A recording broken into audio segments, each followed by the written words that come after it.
রাজধানীর উত্তরায় milestone school and কলেজে বিমান ট্র্যাজেডির 1 বছর আজ। গেল বছরের এই দিনে ঘটে যাওয়া সেই মর্মান্তিক দুর্ঘটনায় প্রাণ হারান শিক্ষক, শিক্ষার্থী ও অভিভাবক সহ 36 জন।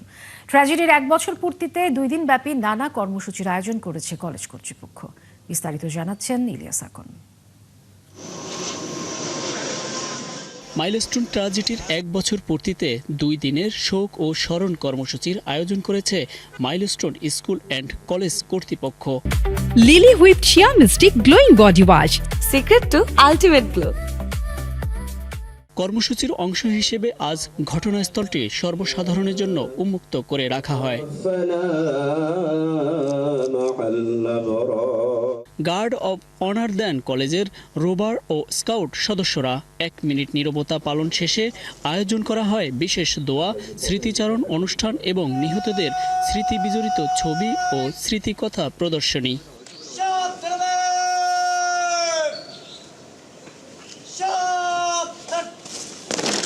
2025 সালের 21 জুলাই উত্তরার এই স্কুল ভবনে আকস্মিক বিমান বিধ্বস্তের মুহূর্তের মধ্যে থমকে যায় 36টি তাজা প্রাণ, যার মধ্যে 28 জনই ছিল কোমলমতি শিক্ষার্থী। আহত হন আরও অন্তত 165 জন।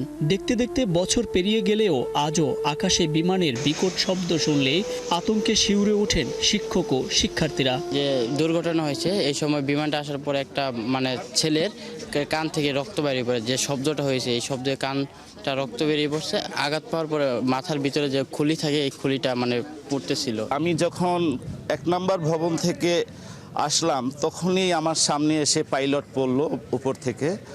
পাইলট পড়ার পরেই দেখলাম এদিকে এই ভবনটা একের পর এক বিস্ফোরণ ঘটে যাচ্ছে। বাচ্চাদের গগন বিদারী একটা চিৎকার আমি দেখতে পেলাম। আমি দৌড়ে চলে আসলাম ওদেরকে বাঁচানোর জন্য। শারীরিক ক্ষত হয়তো অনেকের কিছুটা সেরেছে, কিন্তু সহপাঠী ও সহকর্মীদের হারানো হৃদয়ের ক্ষত আজও শুকায়নি। দিন শেষে ক্লাসে ফিরলেও সহপাঠীদের সেই খালি জায়গাগুলো মনে করিয়ে দেয় গত বছরের সেই বিভীষিকাময় দিনের কথা। 6টা স্টুডেন্টকে আমি নিয়ে গেছি। 6টা স্টুডেন্টের মধ্যে যে আমি কখনো চিন্তা করি নাই যে একটা স্টুডেন্টদের লাস্ট কথা সেটা আমি শুনবো, একটা মানুষের লাস্ট কথা সেটা শোনার জন্য আমি কখনোই ওরকমভাবে প্রস্তুত ছিলাম না। যখন সে আমার সাথে কথা বলছে, গাড়িতে যাচ্ছিল, তার নিঃশ্বাস নিতে পারতেছিল না, তার নাক মুখ সব বন্ধ হয়ে গেছে।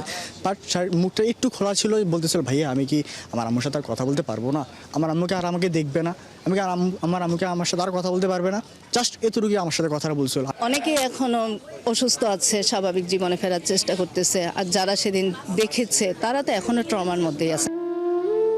সময় গড়াচ্ছে, স্বাভাবিক হচ্ছে ক্যাম্পাসের চেনা ব্যস্ততা, তবে স্মৃতির পাতায় জমা হওয়া সেই স্মৃতি আর স্বজন হারানো দীর্ঘশ্বাস আজও তাড়া করে ফিরছে বেঁচে থাকা শিক্ষার্থী ও পরিবারগুলোকে।